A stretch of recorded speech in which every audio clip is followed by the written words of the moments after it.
We've been following Susie Orman's advice on investing, and it was a disaster. And once we worked with the FIRE movement, we thought, oh, well, we won't be able to retire early. We tell people that our money story is that 18 years ago, we were $60,000 in debt. Now we have a $2 million net worth. Things have shifted, and that's why I reached out. We spent more money last year than we ever have before by like 50% more. Did you enjoy it? Yes, and then I get scared later. We don't have that much more time left. Wait, I'm depressed. No, We're on our way to that old graveyard called death. So anyway, what do you want to do in our elderly age? God damn. Meet Adrienne and Rob. Adrienne's 59, Rob is 62, and they are wondering if they will have enough. Enough to retire, enough to live the kind of lifestyle they want.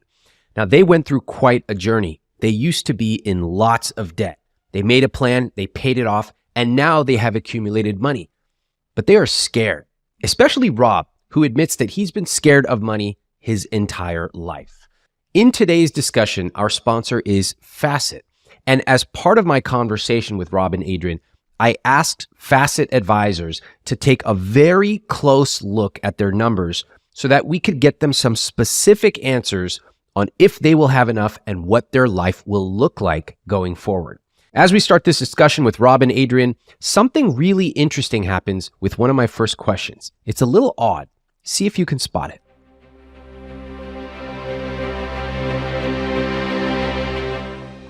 Money has been my purview in our relationship. I pay the bills, although now they're automated thanks to you. But I show her where the money is every couple of months so she knows how to get it on the accounts. Okay. But it's my thing. Yeah. Well, I kind of want to say that I started this money journey. I'm the one that was the catalyst for us going on a money journey. Before we were married, I was $35,000 in debt, and I was a massage therapist, and math is definitely not my zone of genius. But I decided one day just to pick up a Susie Orman book and just read it and start to understand what to do because I was in all this debt. So I had gotten myself out of $35,000 worth of debt. Rob and I decided to get married, and Rob said to me on the phone, I'm in $60,000 worth of debt. Do you want me to declare bankruptcy? Because it was the last year you could do it, in a good way. And I said, no, let's pay it off. And so then I moved from California to Washington, D.C., where he was living, and we just paid it off. So I just want to be clear that I started this journey. I'm the one that started it. I told Rob I wasn't going to marry him unless he watched Susie Orman with me every night, every Saturday night. So how long did you watch Susie Orman together? 9 years, every episode.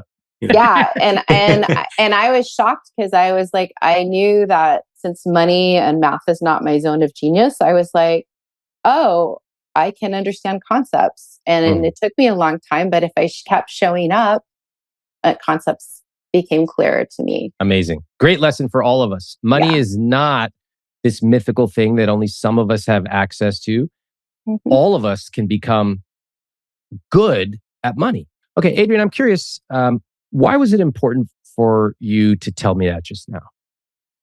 Because I don't think it's fair to say that I am my head is not in our money situation, that I know nothing about it.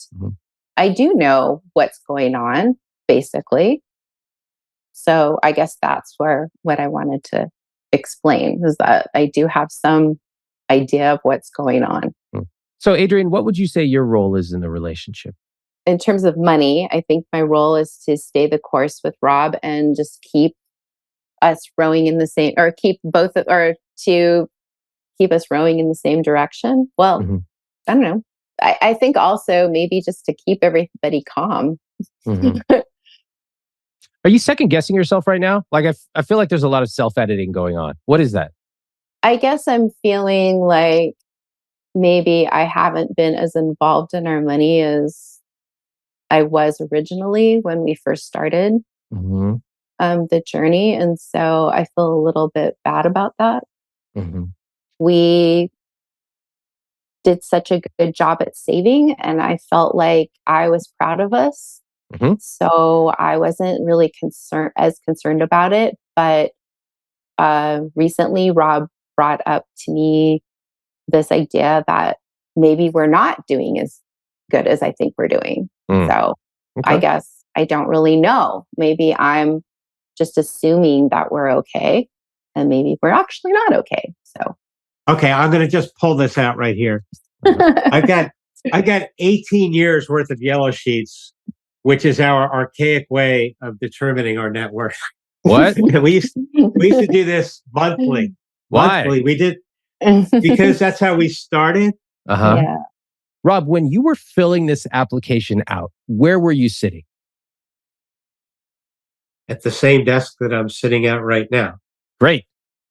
What was going through your mind at that moment when you decided to write in and apply to speak to me? I would say that my big issue has been worry, concern. I mean, being in debt at 44 years old was not a good feeling. And I have obsessed, I would say, in the last 18 years to dig us out of debt and put us into a place where we could retire potentially. Okay. And so I have been concerned since last year, which was the very first time we did not save money. Last year, we spent $80,000 more than we made. In spite of that, our net worth went up by $88,000, which was because of the investments and how well the stock market did last year. It was very surrealistic for me to be in a situation where every single year for the last 15 years, we have been raking it in. And then all of a sudden, my business has dropped off. We had some extra expenses last year. And the combination, if the stock market had broken even or whatever, if our portfolio had broken even, we would have been 80,000 in the hole. So that's the real catalyst for writing in. Early clues. Did you catch them? Rob is a worrier. And they're actually both worried about having enough for retirement since they are 59 and 62 years old. Last year, they spent more than they made for the first time, and yet their net worth increased. This is because of their investments. This really worries Rob. Actually, it would worry most people. And I noticed these very interesting dynamics as I asked Adrienne what her financial role was, and she got quite defensive. Keep that in mind. Back to my conversation. Well, I had just come home from being out with some friends, and I had paid for their dinner or their lunch. And Rob was like, why did this cost so much? I said, well, I thought we were doing RAMIT'S thing, and I wanted to be more generous in my rich life. So hold on. How did he know that you paid for everyone's lunch?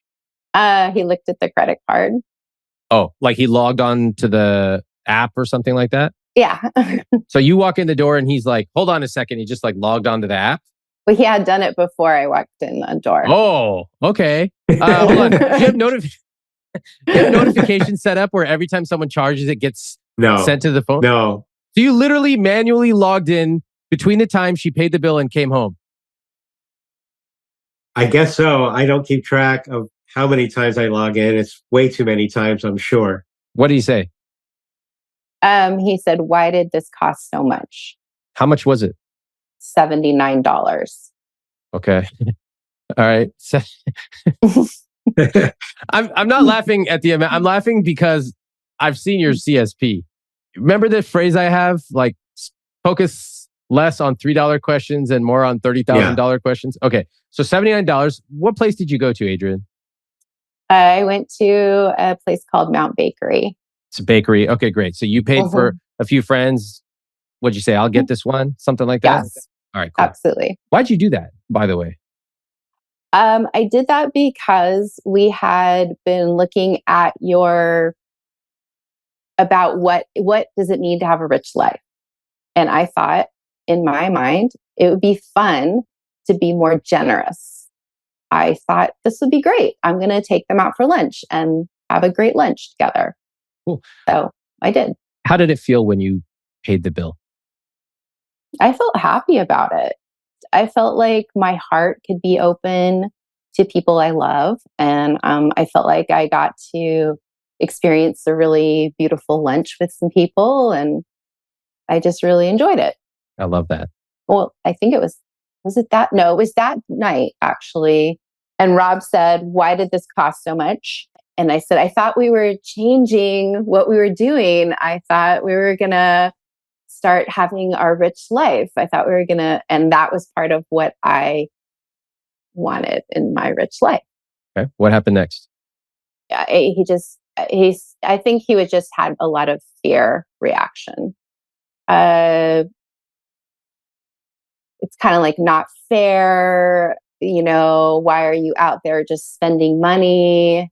I think that was really the gist of it. Keep going. I think it was different because I was just ushering in this sort of new idea around what would it look like to have a rich life. I hadn't expressed it. I hadn't said, "Hey, I think what I want to do is start being more generous."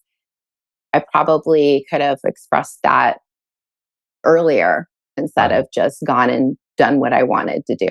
So I said, "Did you go to Mount Bakery and spend $79?" I asked the question. I don't think I was accusing anybody of anything. I was just trying to find out why something that I thought $20 would cost $79. That's all. Okay. What do you remember her saying? She said she took her friends out to lunch. And it's funny, that weekend was, there are so many instances that I look away. That weekend, Adrienne was gone 12 hours a day, 3 days in a row, out with her friends in a dance conference.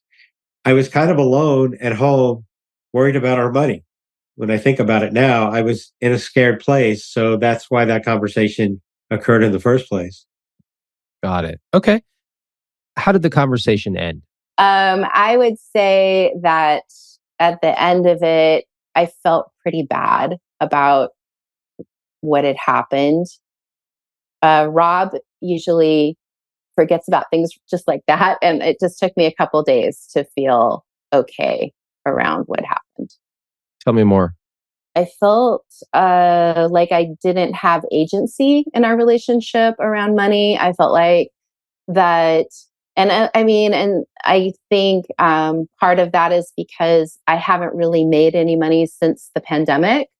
So I've been a person who isn't contributing in terms of like our finances since the pandemic happened. I was a massage therapist and I kind of stopped at that point. And so I was feeling like I don't have a lot of agency in terms of our finances that,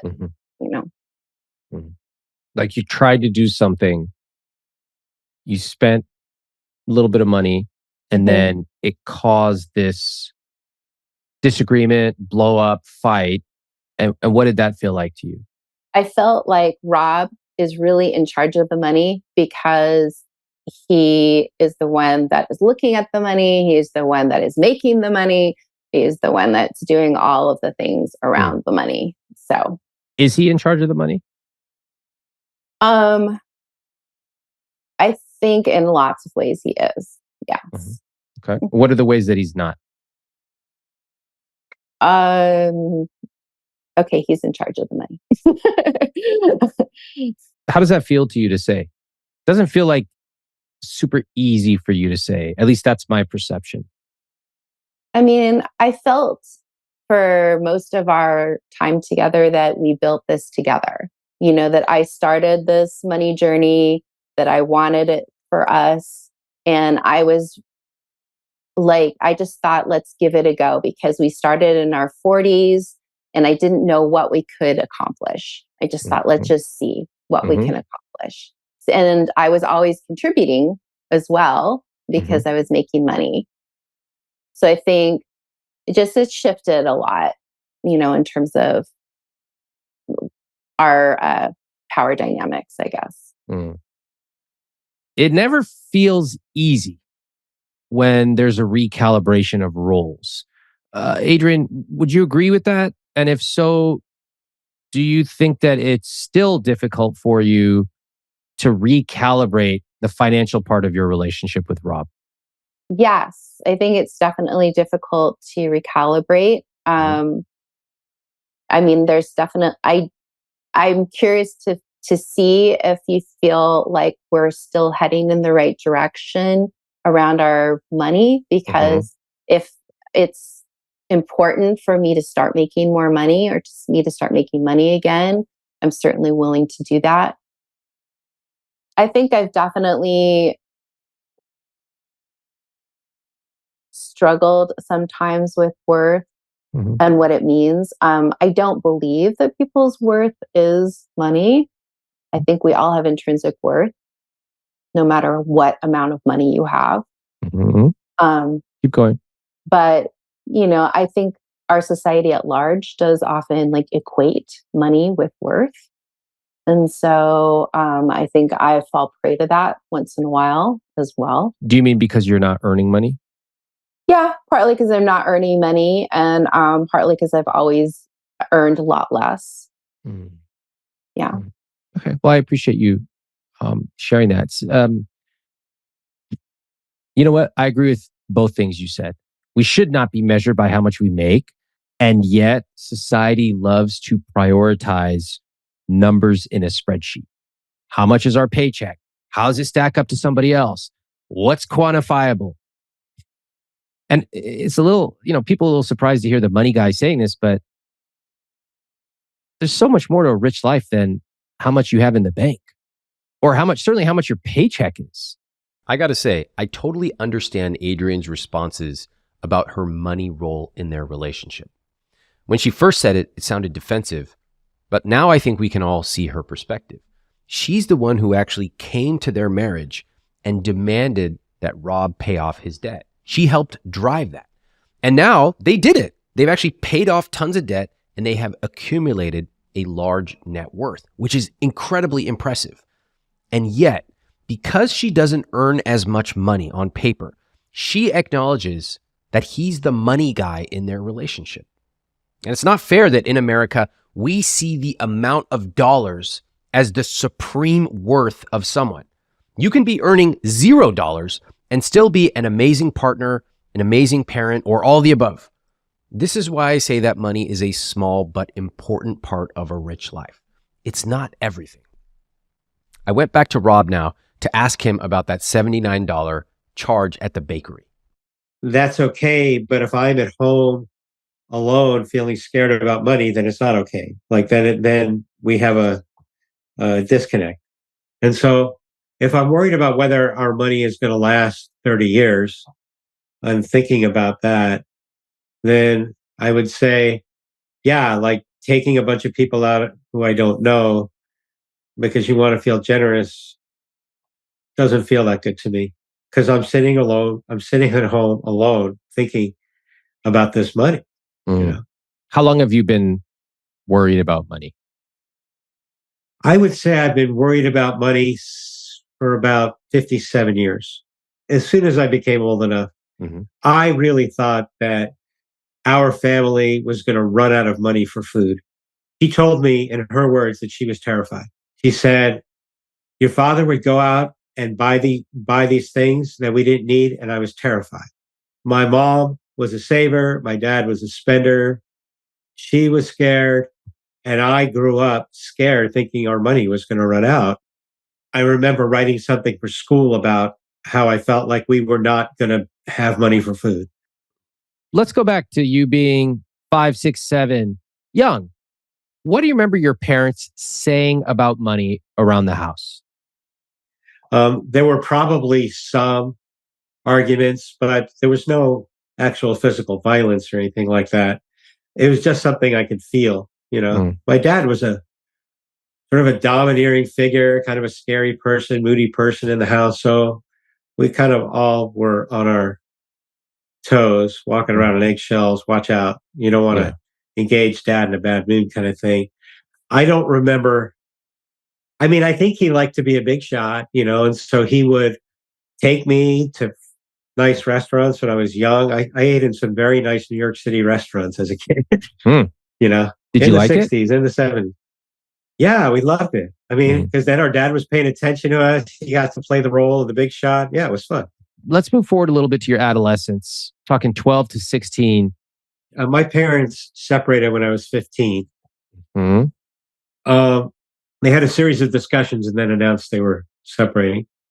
What I do remember about money at around that era was that we were renting a 3-bedroom apartment. I have 2 brothers. And a lot of my friends lived in the houses and their parents owned the houses, say, a half a mile or a mile away.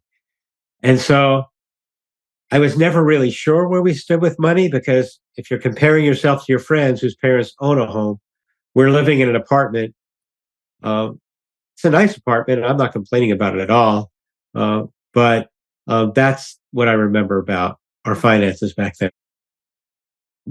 As you got older, as you became an adult, did you go to college? I did. Okay. How'd you pay for that? Tuition was much cheaper back in the late 70s and early 80s. Wait. Just to enrage everybody listening to this, go ahead and tell everyone how much tuition was back then. Just tell them. Well, my first semester at San Diego State in the fall of 1981, tuition was $205. Now, the couple of years before I transferred, I went out of state on the East Coast, and my dad paid for it, and it was more expensive because it was out of state tuition for sure. What was that like?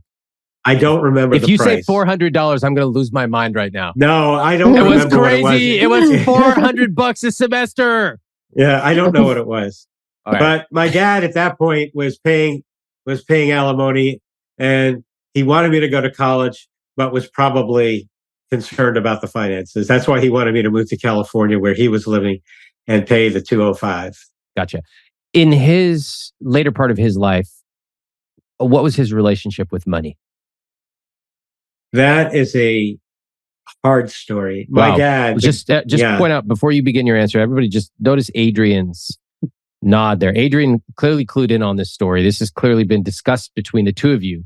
Yeah. I'm sure. Okay, go ahead, Rob. Okay, my dad, who's a spender, remarried a woman who was a bigger spender. And that is a cautionary tale.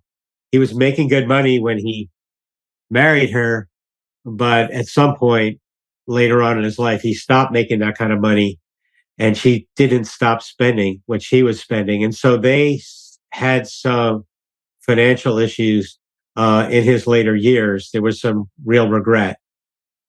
If I get into the psychology of my stepmom, this could take a long time. She's still around? I believe she is. You don't have a relationship with her? I do not. Okay. Did your dad tell you these things as he was older? Like, oh, I'm worried about money. What did he say to you? I would say that he got sick when he was 59 and a half, major bypass, this and that. He lived to 72. He confided in me that he wished he hadn't sold his business right after he got sick. The business was kind of a cash cow. And so the last 10 years were rough because once he sold the business, he never made the income again. And so they probably fought. You know, I can't imagine that it was easy. And there was some serious arguments over insurance policies and so on. That's why I don't have a relationship with my stepmom anymore. A lot of similarities, Rob, between your dad and you. How often have you thought that you're going to die at age 72? I've thought about that because I read somewhere that if your parents don't live to be a ripe old age, you don't have a model for living to that, living that long. Yeah. I don't think I'm going to die at 72 because I think I've had a less stressful life. Okay. I've really worked pretty hard on my emotional well-being. What really stands out to me here is the role of myths and stories in families. Almost every one of us has a story that has been passed down through our family tree. Maybe it was about an uncle who was an alcoholic, or an entrepreneur who made a bunch of money and gambled it all away, or someone who immigrated to a different country and paid for all her brothers and sisters to join her. Those stories are passed down in whispers and phrases. People will say things like, just like your aunt, or she reminds me so much of Uncle Mark, or we all know what happens when you make a bunch of money too fast. These stories are repeated over and over until you start to believe that they are unquestionably true. And then they calcify into invisible scripts, which are beliefs so deep you don't even realize they're there. If you are trying to get good with money, you will eventually have to interrogate your own family beliefs about money. One good way to do this, if you want a shortcut right now, is to simply jot down the stories you've heard about family members in your life. What lessons were passed down about other family members and their relationships with money? Let's get back to our conversation with Rob and Adrienne. Your dad had a business. You have a business. Your Yeah. dad worried about money. You worry about money. Your dad had a new wife who spent a lot. You have your first wife, Adrienne. Do you worry about Adrienne's spending? I do, but not because she's like my stepmom. My stepmom would spend $1,000 a night in a hotel. Adrienne's not like that. What about $80 at a bakery? Generally not. Generally, anything I think we have a rule: anything less than $100, we don't have to discuss. Wait a minute. When did you come up with that rule? We've had that for a while, right? Wait, the bakery 80 is less than 100. So how do you reconcile that? I do reconcile it. I don't falter for spending the $80 without asking. I think I was just feeling bad that I was home alone, worried about money at the same time. Okay, fair enough. Although, Rob, this whole conversation began with me asking you how long you've been worried about money. You said 57 years. So when you say I was at home worried about money, that's kind of the behavior you've become accustomed to for decades, right? Yeah. If you're breathing oxygen, you're worried about money. And that's why I applied to come on to your podcast. You've detected that fear from Rob about money? Absolutely, yeah. What does he say that makes you think he's fearful of money? Pretty much every single year that, especially when we owned our house previously, he would sit me down and he would look at me very intently and he would say, my business is not going well. Things are going terribly. This is not going to work out. Okay. And then I would say, okay, well, let's move to a lower cost place, or let's sell the house, or whatever feels good to you, because I want you to feel comfortable. Then he would make a ton of money and everything would be okay again. We've done that for years. And now I just think of it kind of like as the weather. Like, it's going to happen. He's going to tell me about how scared he is and how freaked out he is. And then generally everything's going to be okay again. How many years have you done that for? Quite a few. Since he had his business, for sure. How many years? 1, 5, 10? How many? 15. 15 years. 15 years in business, yeah. Well, the funny thing is when he first started his business, he was like, the business isn't going to work out. And then it just like became really successful. So, and I was like, fine, whatever. Adrienne, do you like this dance that Rob does with you regarding money and his business? I don't love it. It brings fear into my body and I start to feel like I look at the numbers and I feel confident in general because I know that Rob is better at math than I am. I start to wonder about my sanity and think, do I not know how much money we have? Right. Am I wrong? I go back to, I feel super grateful for what we have. I go back to, I bring myself back to, I feel really grateful. We have what we have. I know we're going to eat tonight. I know everything's okay. I know we're okay.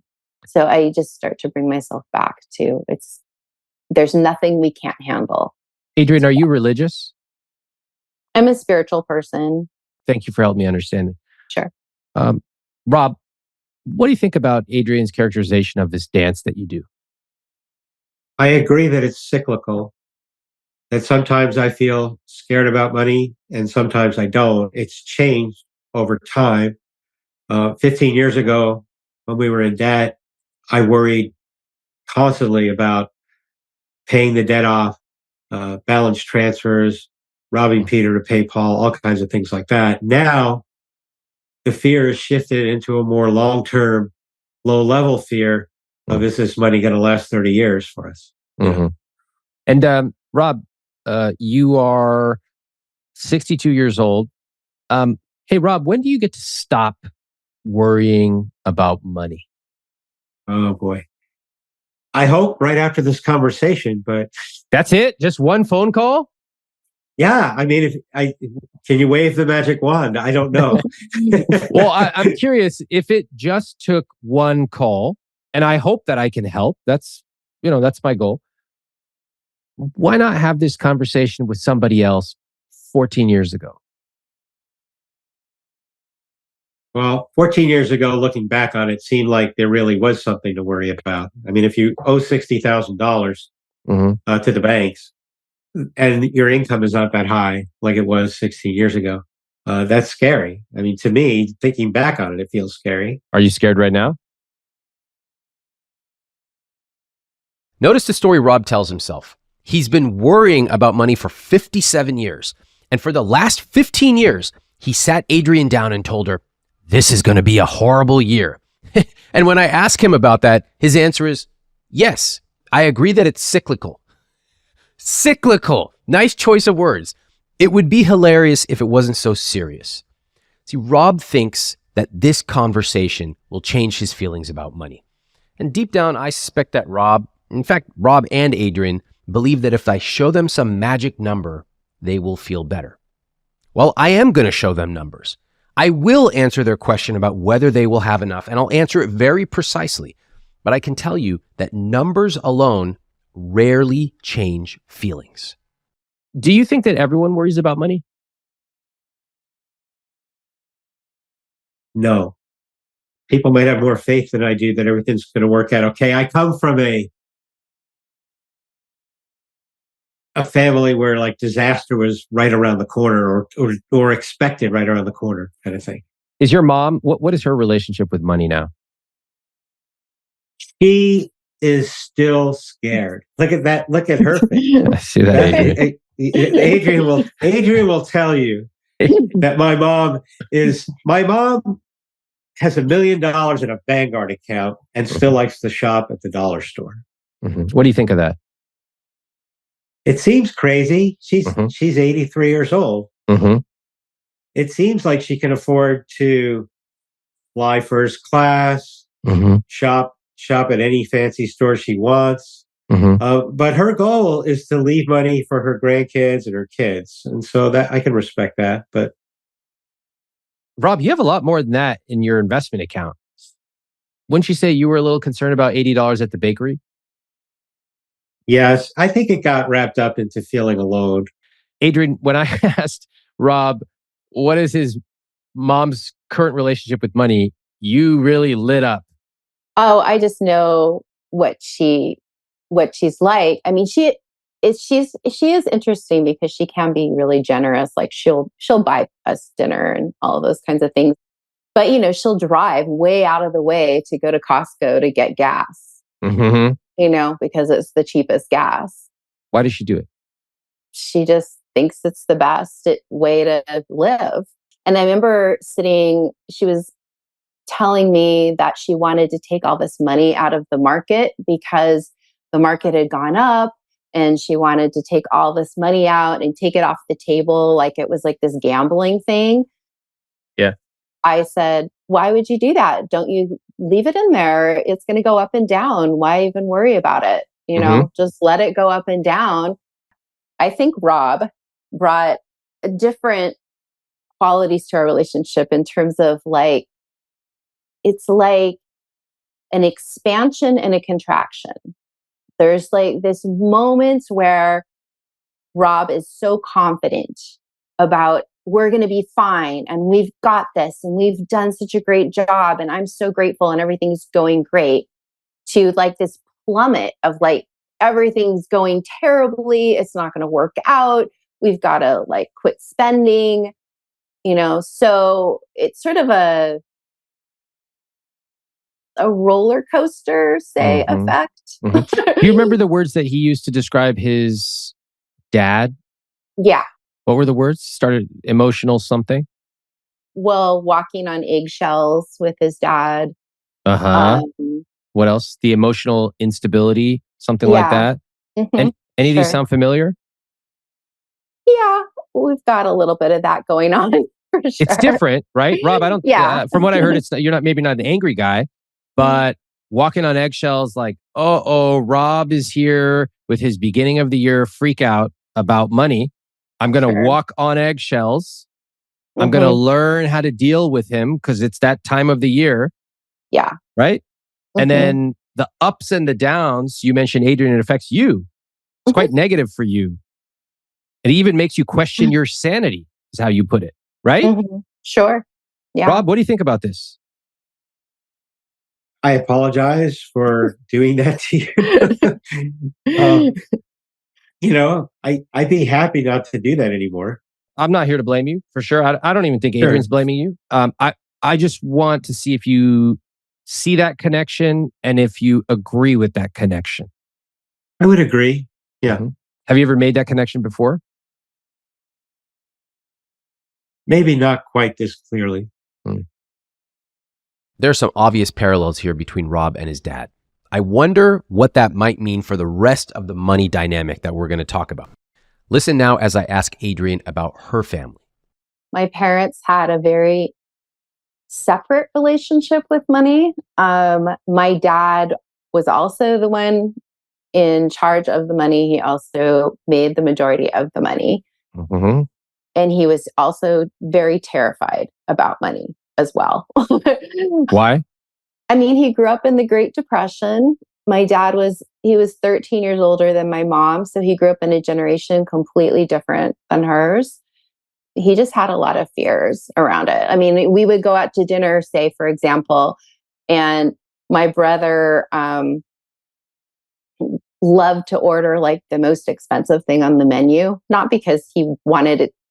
Not because of the price, but because he was like, I love shrimp, So he would order the shrimp. And I would look at the menu and I know what was going on in my dad's mind and his heart. And I would try to order like the least expensive thing. Yeah, that was a lot that was going on with how they felt around money. And my mom started to make her own money. All of her money went to all the fun things. And like, if we were going to go on vacation, my mom paid for vacation. If we were going to do anything fun, my mom paid for all of the fun. They kept their money completely separately. And my dad paid for everything else, I think, basically. Pretty unusual for that time, right? That they would be keeping money separate. What do you make of that? They knew they were having a lot of fights, and that was their way of resolving the fights. Oh, wow. So they were having fights and they said, as a result, we're going to keep money separate. You do your thing over here and I'm responsible for this thing over here. My dad's a really interesting guy because my dad has like a big heart, and like he would like, he always like made sure like the servers got a good tip, and he always made sure like that people around him felt a lot of his like love and light, with that. But with us, he was constantly like in fear. And it was also very difficult to know what was real because my mom would say like, oh, he's just being insane. And my dad would be like, nobody's listening to me. I don't know. So there was just a lot of. Can I ask a question? Things. You mentioned it's hard to know what was real. Yeah. You sometimes feel that way when Rob comes to you and says business is going in the toilet, and then you find out he made tons of money. Yes. I mean, I felt really comfortable when I found Susie Orman and she had all these rules. You like rules, huh? I do like them. And it felt really comforting to me to be like, oh, there's these rules and you can follow them. And when you follow them, everything will work out fine, Just explain to me for a second, because I want to make sure I understand. I'm guessing you don't just love rules with money. I'm guessing you like structure in many other parts of life. Is that correct? I do. I like structure because it does make me feel safe. Yeah, for sure. Safe. Well, because when there's a structure, you can trust it. So someone somewhere created this rule. Mm-hmm. And I know if I follow this rule, then what? You're going to have enough money and you're going to, like, for example, if like I'm following say nutrition rules, as well, then I'll just be like, well, if you're eating good, then you're going to have good health. If you're following these money rules, your money's going to be okay. Does Rob feel the same way about rules? Does he like that same level of structure? Oh, you're laughing. Well, I'm just laughing because he likes to break the rules a lot. He's an entrepreneur. So he has probably a different relationship with rules. Rob, is that fair to say? Yeah, I looked a lot of rules as hurdles to get around somehow. Yeah. Like I like it. I feel the same way. So like it's so interesting, Adrienne, talking to you. And as you got older, do you remember them saying anything about money, talking to you differently as you became like 12, 13, 15, 16 years old about money? The biggest thing was there was this sort of implication that like my brother and I would not do well, that we were lazy or kind of this whole thing. Right. Okay. So, Okay. I mean, I don't know. I mean, like I did a lot of things. Like I became a massage therapist. I put myself through massage school. I came out as a massage therapist. I started making money. And then I told my dad I was a massage therapist. He was like, oh, you're making money. Good. That's kind of surprising. I would have expected him, just from what you're telling me, to say, that's dumb. Why don't you do this instead? No. If I was making money, he was going to be okay. But the whole idea of like the run up to making money was not going to be okay with them. I see. Like the going to school and the becoming something and that may or may not work out. Mm-hmm. That was not going to be okay. I just knew once I got there, if I just said, hey, guess what? I'm making a lot of money and I'm a massage therapist, he'd be like, oh, great. Mm. Did you become good at knowing what to do and say around your dad and knowing what not to do and say around him? I mean, it took me a second to figure out like how to be with my dad when I was a kid, because we definitely had some clashes for sure. But I am really woo. So like my dad's a Leo. What? My dad's what's that mean? I mean, I was like astrologically, my dad's a Leo. So yeah, like literally, so like, mean? What it means is like if you like are nice and you like tell them all the great things about them, they're going to be nice to you. Wait, I'm a Leo, according to that. Let's talk about money. Okay, I'm a lot more comfortable over there.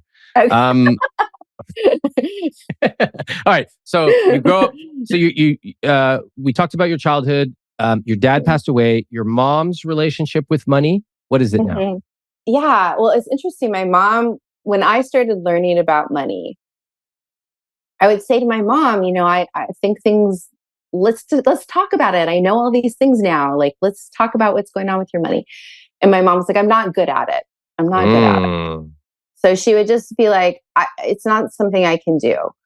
Yeah. So what was happening was when my dad passed, she had given all her money to this. Oh, no. One of those guys who takes the 1% and everything. Do you remember the company? I don't remember his name. I just remember my mom kept saying, well, we're friends. And I was like, you're not friends with this guy. You are not friends with this guy. We managed to wrestle the accounts away from him and put her in a Vanguard. Whoa, yeah. Good job. Yeah. That's great. We did that with both our moms. Both of the moms are with us. We're the brokerage now. Good job. I have a question. Adrienne, I'm very impressed. Would you consider yourself good with money? I don't consider myself good with math. but I do understand a lot about concepts. Like I know what Vanguard is. I know what the 4% rule is. I know what an IRA, a Roth IRA versus a 401k. I know what all of these concepts are. Can I ask you a question again, Adrienne? Would you consider yourself good with money?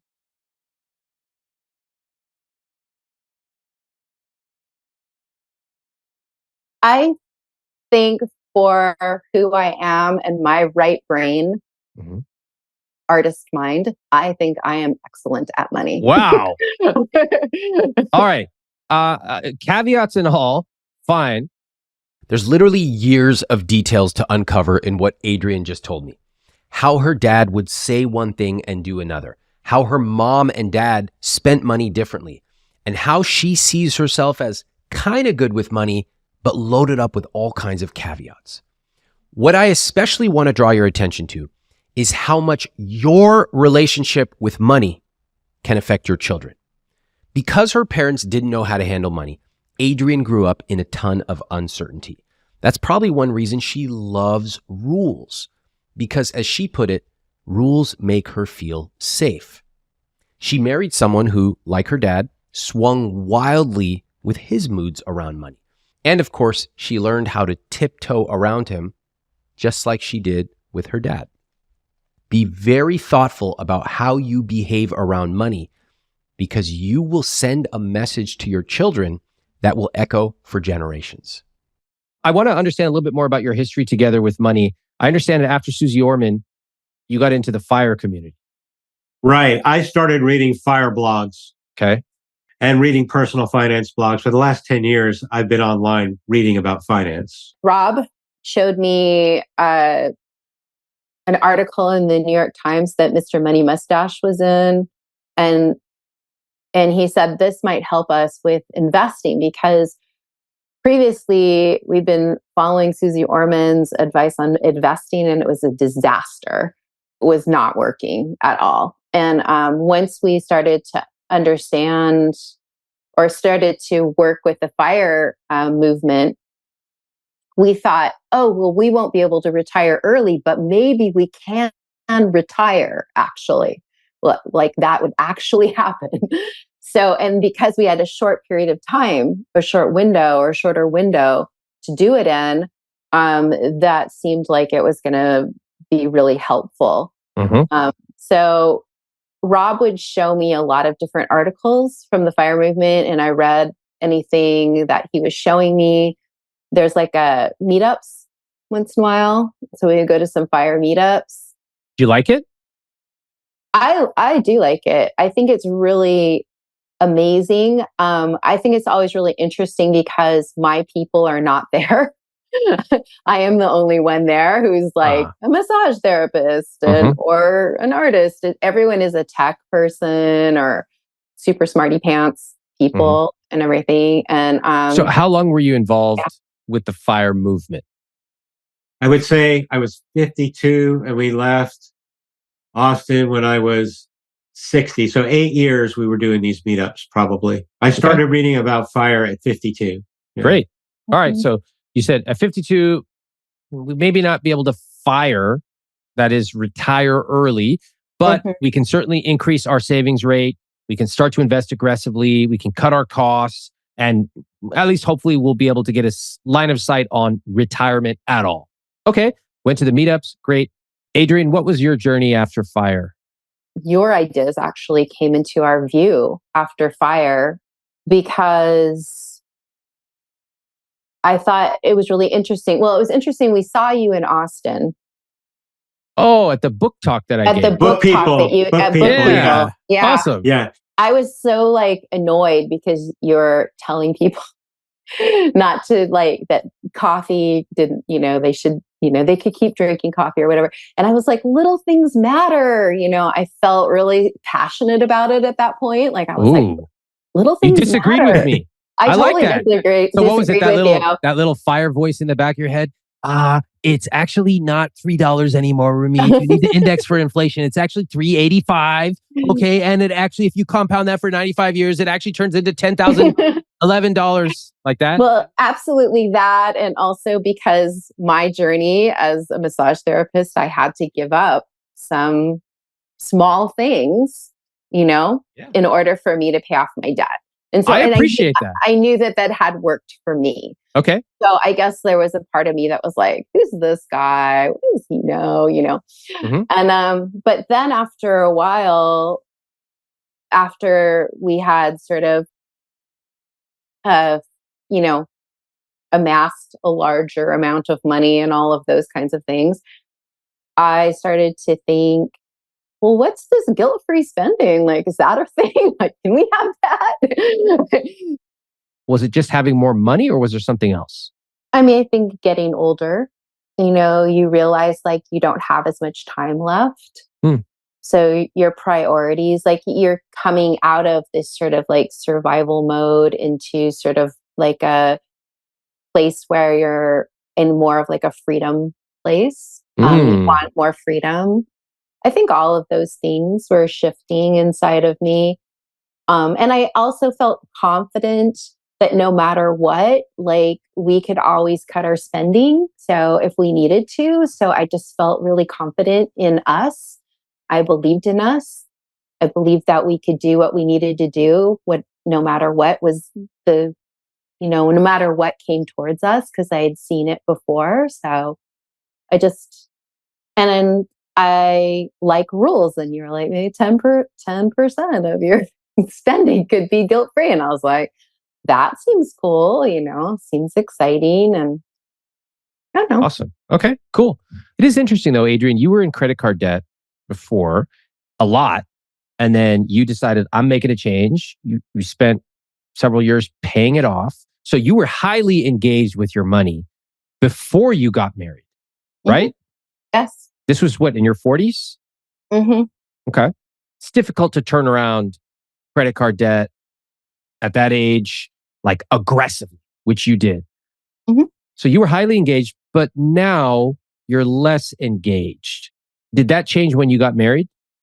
Not right away. Mm-hmm. I let Rob be more engaged with our money because it seemed like his zone of genius. And we always had a money date every month. And we always went through our net worth and we went through our everything and we looked at it. And so I knew where everything was. I knew what we were doing. I'm not in the dark about anything. I know absolutely what we're doing. I know, our money's in Vanguard. I know it's in Fidelity. I know wherever. Do you still have these money dates every month? Now we have them a little bit more sporadically, but we do go back to them. Okay. I appreciate that. Like, how often are we talking about?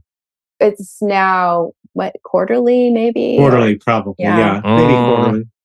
Maybe less. Is it on the calendar?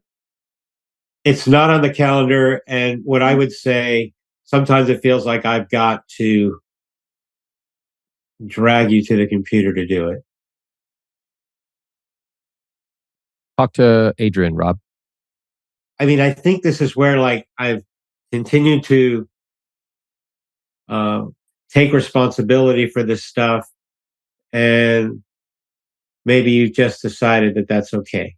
I mean, since the pandemic, since we've had all this money, we sold our house in Austin a couple of years ago. We made a lot of money on it, took all the cash and invested it. I don't know. It feels like since then, something shifted.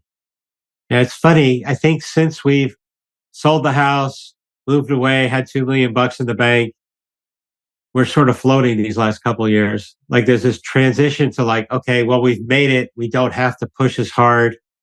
But I mean, there's certain things that we haven't been doing. It's a very strange feeling to be on cruise control, I guess. And that's kind of what this last couple of years has sort of felt like in a way. Just something you want to change about that, Rob? I mean, this conversation's making me think, well, maybe this is why I'm obsessing about this, as opposed to just looking at it and having Adrienne also look at it at the same time so that I don't have to feel like we're not on the same page.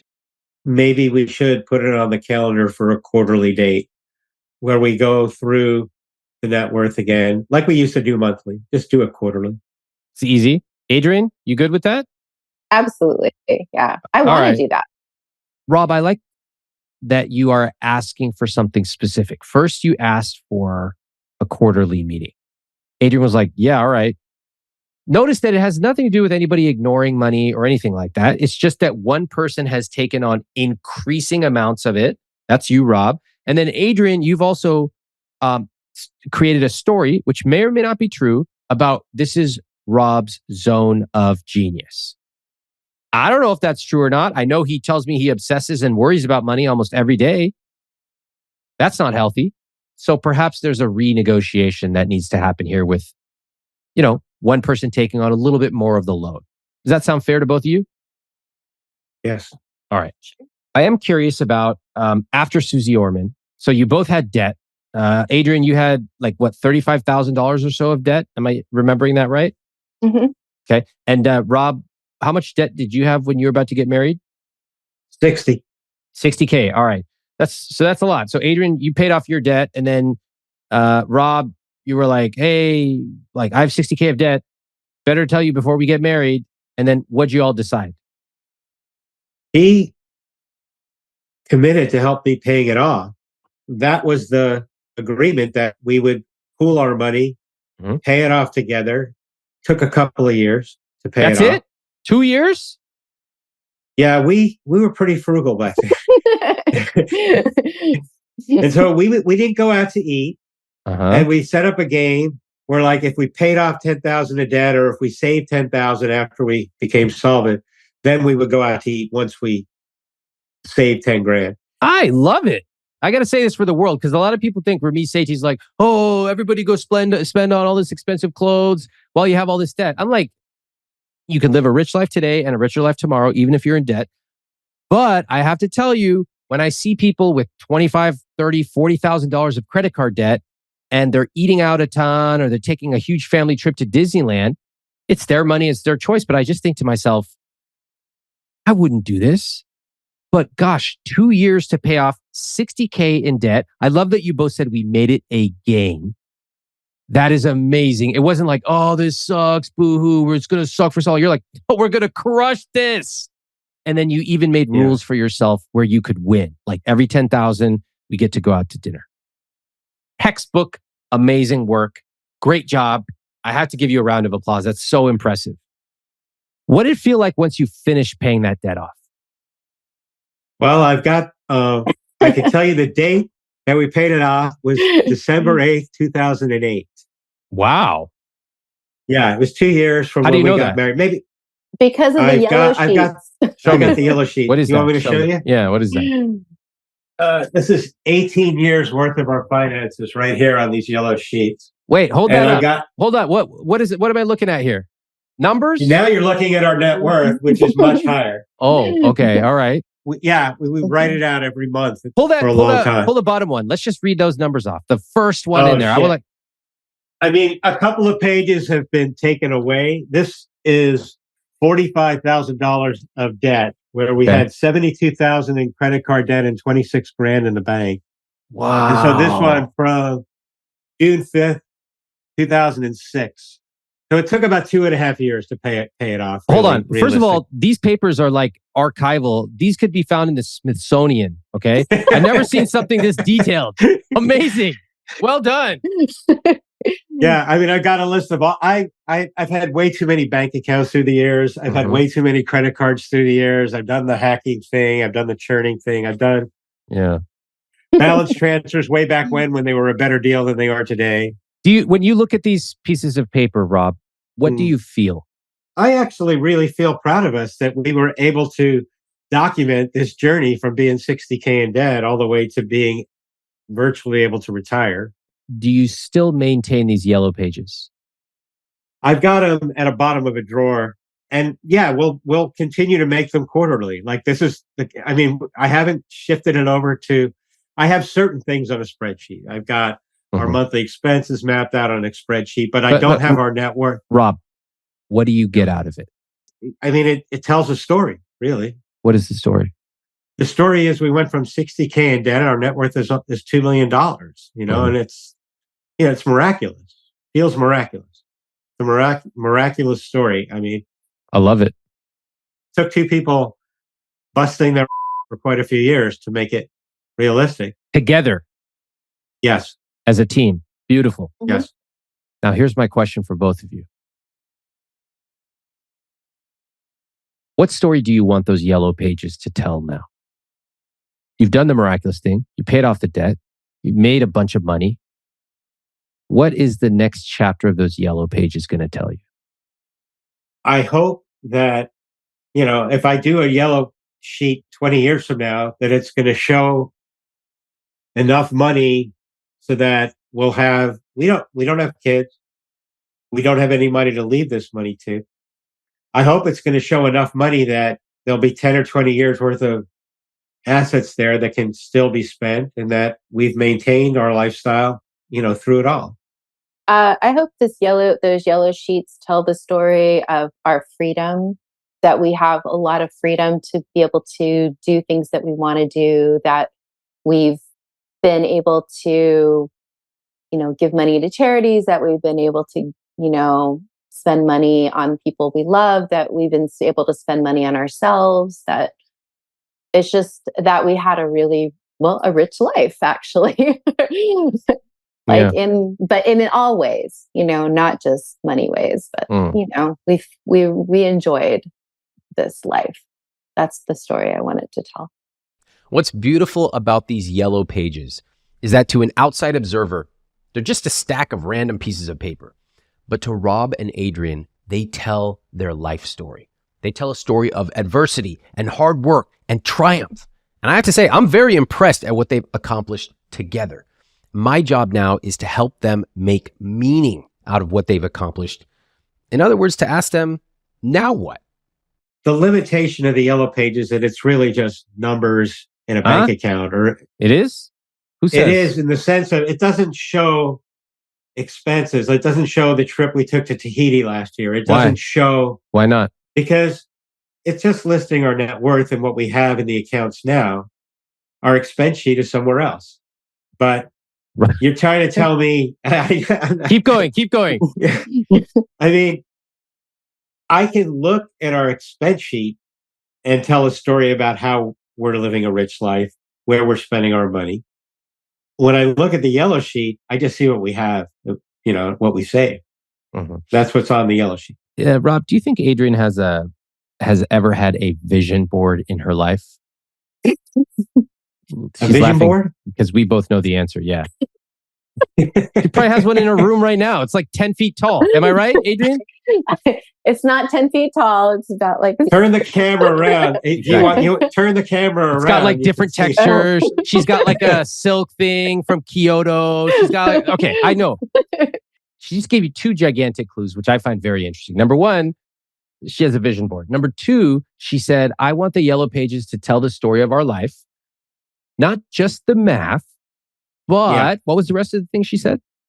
Yeah, our freedom. That we had freedom, that we were generous, that we lived a rich life. But I don't know many people who get a lot of joy from looking at their expense sheet. Oh, Tahiti was so cool. We spent $82 at that dinner one night. Like, no, that's not how you create a memory.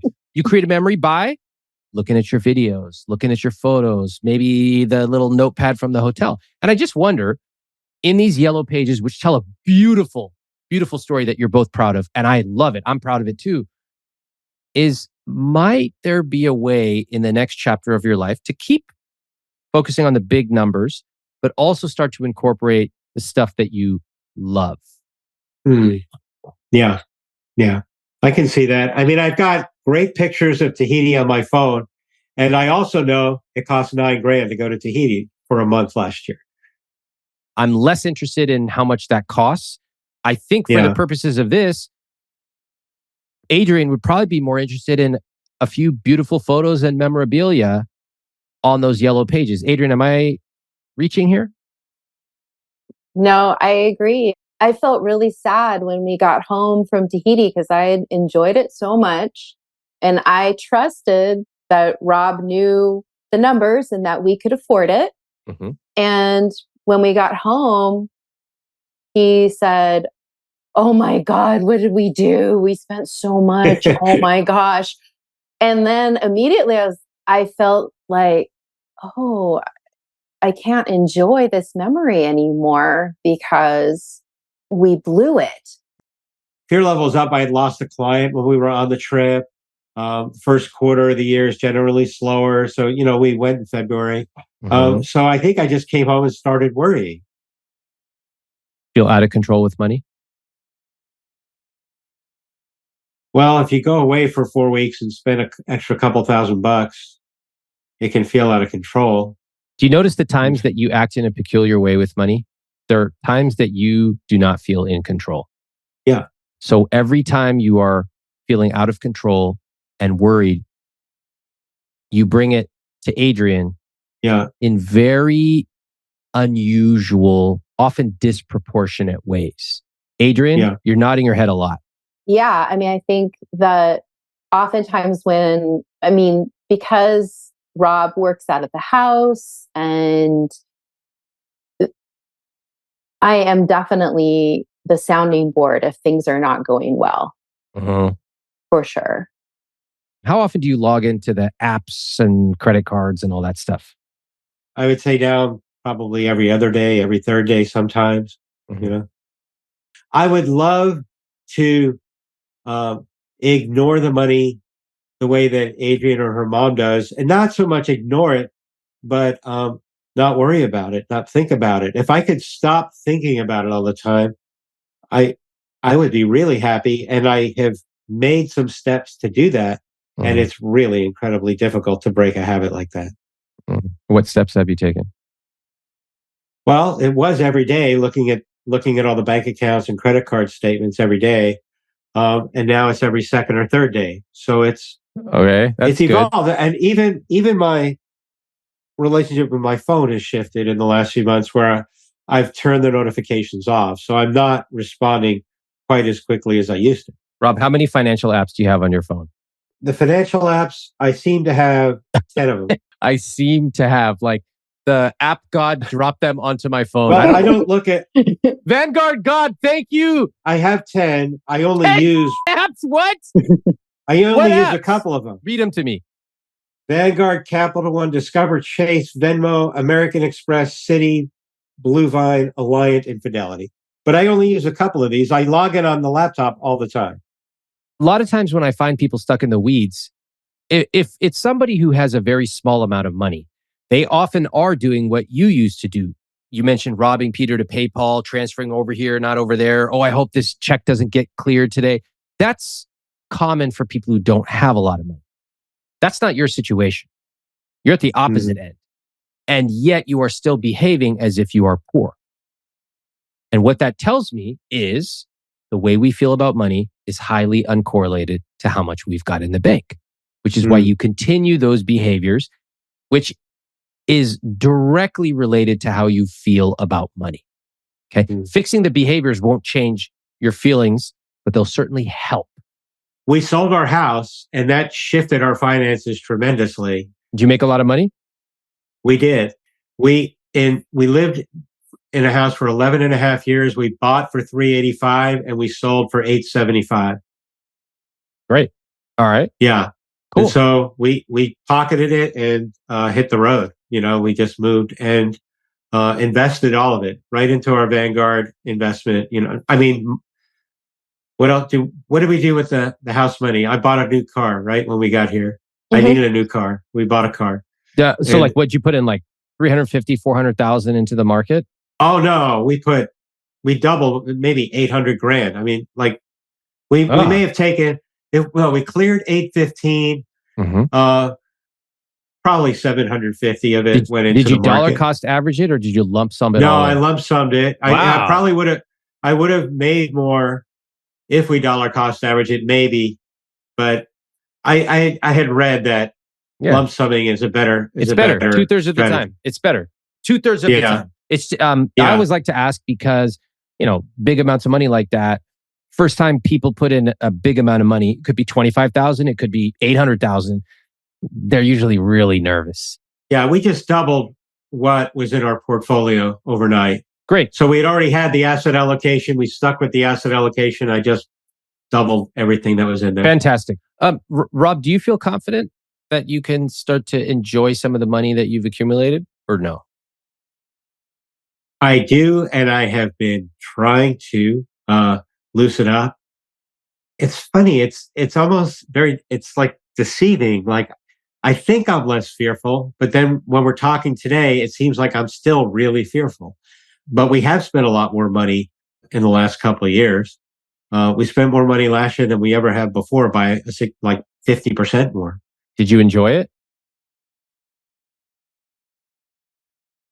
Yes. And then I get scared later. I'd say, at the end of the year, when I look and see we spent 80,000 more than we made, I get scared or start to question whether this is sustainable, for the next 20, 30 years.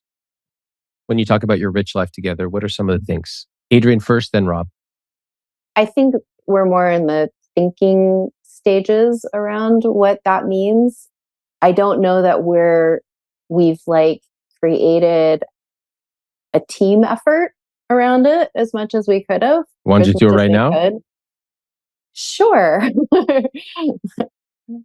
Go ahead. I know for me, I would like to be more generous. That is for sure. I loved that idea when you bring that into your podcasts. It just made me feel really good. For us, my rich life would include when we go on vacation and we spend money, that it's not guilt-ridden at the end of the vacation, that we are happy that we spent this money, that we feel confident that we spent it and it was fun and we had a good time and we got to live this adventure that is life. Okay. So I love those, Adrienne. Can you tell Rob those things in a way that connects with him? And then Rob, I'd love for you to engage, get curious, toss the ball back and forth between both of you as Adrienne describes her rich life. Okay. So I think what would be great is if we came up with a plan about how much is our guilt-free spending and we stuck to that plan. Sorry, can I just cut in? When you describe your rich life, what I want to hear and what most people respond to is something inspiring, something expansive. I can tell you that creating rules for some budget number sucks. It's not inspiring. Get this fire thing out of your system. Everybody go like this. It's out. We're not doing that anymore. We're living the rich life. So you got to start by being inspired. Paint the picture for us. I know you know how to do it. Inspiring. Okay. All right. We don't have that much more time left. Wait, I'm depressed. We're on our way to that old graveyard called death. So anyway, what do you want to do in our elderly age? God damn. Well, no, I just mean that time is precious. Thank you. Time is precious. Okay. Our relationship is precious, and the people we love are precious. The people on this planet are precious. Actually, the people who serve us food and coffee are in some ways are precious, because I am seeing a vision for us of having this life of feeling relaxed and like we get to use our hearts to spend our money in ways that feel really good and ways that also help the planet and ways that help other people around us, and sort of like a ripple effect of like spreading our love to like our love and our generosity out into the world. So, and that's my vision. That's part of my vision for us. And also for us to feel like we're spoiled, like we get to have the things that we want that are fun, and that we get to relax into the fact that we get to have these fun things. Like if, it's a massage, or if it's a trip, or whatever it is, that we relax into these amazing things that we've created for ourselves as well. How was that? Was that inspiring? That was amazing. I've never heard anyone describe their rich life like that. That was beautiful. And that is exactly what I wanted to hear from you. Something that fits you like a glove. Thank you. That was awesome. Rob, respond to that. Okay. What did you hear her say? Yeah. Can you repeat some of it? Or can you summarize? No. No, she can't summarize. She said this art. She created art like it's never going to be heard again. And you're like, just do it again. I'm gonna watch the replay. No, listen, Rob, listen. Okay, Rob, I want to tell you something. This is all jokes aside. I notice a lot of patterns among people when they come and talk to me about money. That's part of the joy of my job. And I notice that people, particularly people who are in the weeds, in the spreadsheet, oftentimes people who came from the FIRE community, whenever I ask them about something they did that they really enjoyed, like a trip or a new pair of shoes or whatever, they will almost always tell me about the price. You did that with Tahiti. Did you notice that? Yeah. Right. And I'm like, I'm not interested in how much you paid. I'm interested in like, what the sunset look like? Okay. Are you able to play ball here? Because I need you to engage with Adrienne's vision. Otherwise, we're going to be spending the next 25 years of your life with you talking about why you are worried and everyone around you walking on eggshells, just as you yourself described doing that as a kid. You want me to talk about using our hearts? I'm stuck. Do you ever ask her questions about money? About how she'll spend it, or how we'll make it, or what? About how we'll Anything. what?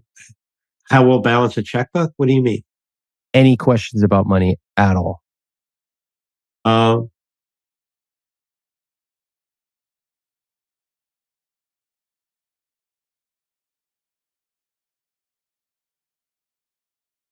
I can't remember.